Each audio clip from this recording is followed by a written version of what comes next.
महाअष्टमी के शुभ पर्व पर एक बार जरूर सुने सभी पापों को हरने वाली माँ दुर्गा की पावन कथा।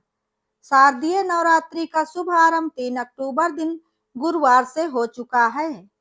ऐसे में मान्यता है कि इन 9 दिनों में माँ दुर्गा की आराधना के साथ साथ उनकी कथा को पढ़ने या सुनने से व्यक्ति को उसके समस्त कष्टों से मुक्ति मिल जाती है।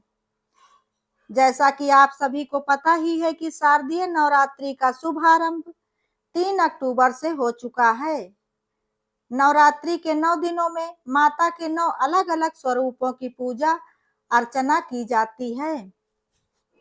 ऐसे में मान्यता है कि इन दिनों में माता रानी की आराधना के साथ साथ कथा को पढ़ने और सुनने से व्यक्ति के सभी कष्ट दूर हो जाते हैं। पीठत नाम के मनोहर नगर में अनाथ नाम का एक ब्राह्मण रहता था। वह भगवती दुर्गा का अनन्य भक्त था।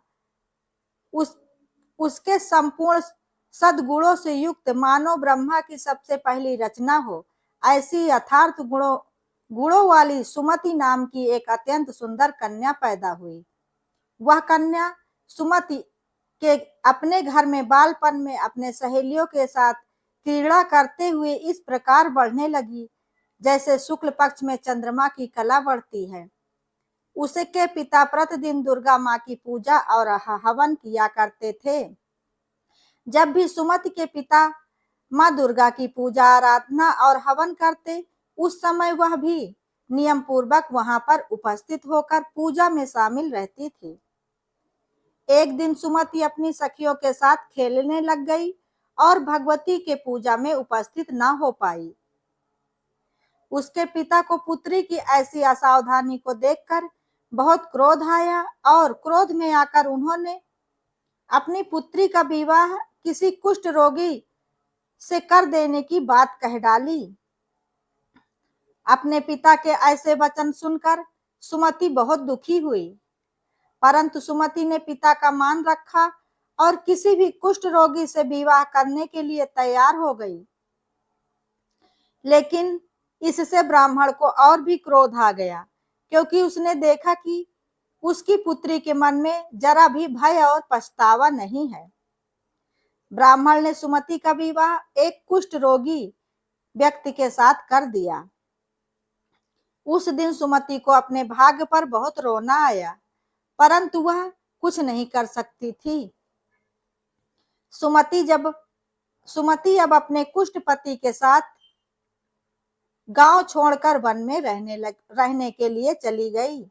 वन में अपने भाग्य को कोसते हुए वह बार बार भवानी यानी कि माँ भगवती माँ दुर्गा को पुकारने लगी और उसकी करुणा भरी पुकार को सुनकर माँ दुर्गा वहां प्रकट हो गईं। सुमति ने माँ दुर्गा से पूछा कि मैया बिना किसी तपस्या के वह सुमति के सामने कैसे आई। तब सुमति को माँ दुर्गा ने बताया कि ये उसके पिछले जन्म की तपस्या का वरदान है, जिस कारण से आज वह उसके सामने प्रकट हुई हैं और उसके पिछले जन्म की तपस्या का वरदान वो इस जन्म में देने के लिए आई हैं। माता रानी ने सुमति को वरदान मांगने के लिए कहा और उसे मन वांछित फल देने का वचन भी दिया। सुमति ने माँ दुर्गा से अपने पिछले जन्म के बारे में जानने की इच्छा जताई, जिसके बाद माता रानी ने सुमति को बताया कि वह पिछले जन्म में एक भील की पत्नी थी। दोनों भील पति पत्नी पवित्र मन के साथ सभी की सहायता करते थे, लेकिन एक बार भूखमरी के चलते सुमति के पूर्व जन्म के पति ने राजा के घर चोरी कर ली थी। इसके बाद राजा ने क्रोध में आकर दोनों भील पति पत्नी को काल कोठरी में डलवा दिया था।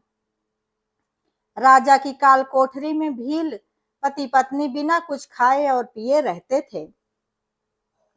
संयोगवश उस समय माता रानी के नवरात्रि के दिन चल रहे थे, यानी कि आश्विन मास की शुक्ल पक्ष की प्रतिपदा तिथि से लेकर 10वीं तक दोनों भूखे प्यासे रहे थे। और इस प्रकार से उनका पूरा 9 दिनों तक का नव दुर्गा के नवरात्रि का व्रत भी पूरा हो गया था। परंतु उस जन्म में व्रत के समापन के दिन ही दोनों भील पति पत्नी की मृत्यु हो गई थी।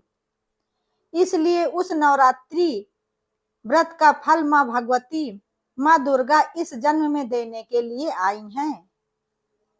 पिछले जन्म का पूरा वृतांत सुनने के बाद सुमति ने वरदान में सबसे पहले जगत जननी मां भगवती से अपने पति का कोढ़ दूर करने के लिए कहा और उसकी इच्छा के अनुसार मां दुर्गा ने सुमति के पति का कोढ़ दूर कर दिया और उसके पति को सोने सा सुंदर शरीर प्रदान किया।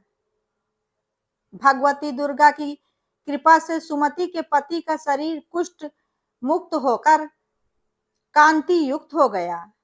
तभी से ये माना जाने लगा कि मां दुर्गे की सच्चे हृदय से की गई पूजा अर्चना, व्रत और भक्ति कभी भी विफल नहीं होती है, ना ही वो कभी व्यर्थ जाती है, क्योंकि उसका फल हमें मिलना निश्चित होता है। सोचिए जरा, जब माता रानी अपने भक्त की भक्ति का फल उसके अगले जन्म में देने के लिए प्रकट हो सकती हैं, तो इस जन्म में हमारे द्वारा की गई भक्ति का फल हमें इसी जन्म में क्यों नहीं मिलेगा। इसलिए तो मान्यता है कि नवरात्रि के 9 दिनों का व्रत रखकर माता की विधिवत पूजा अर्चना हवन करने से और पूर्ण श्रद्धा और विश्वास से मां भगवती से जो कुछ भी मांगा जाए वह अवश्य ही पूरा करती हैं। तो आइए जानते हैं कि मां दुर्गा के 9 अवतार कौन कौन से हैं। पहली शैलपुत्री, दूसरी ब्रह्मचारिणी, तीसरी चंद्रघंटा, चौथी कूष्मांडा, पांचवी स्कंद माता, छठी कात्यायनी माता, सातवीं कालरात्रि, आठवीं महागौरी, नवमी सिद्धिदात्री। जय माता दी। दोस्तों, नवरात्रि की ये कथा अगर आप लोगों को पसंद आई हो तो वीडियो को लाइक, शेयर, कमेंट जरूर करें और ऐसी ही ज्ञानवर्धक और धार्मिक जानकारियों एवं कथा कहानियों के लिए चैनल को सब्सक्राइब करें। वीडियो अंत तक देखने के लिए धन्यवाद।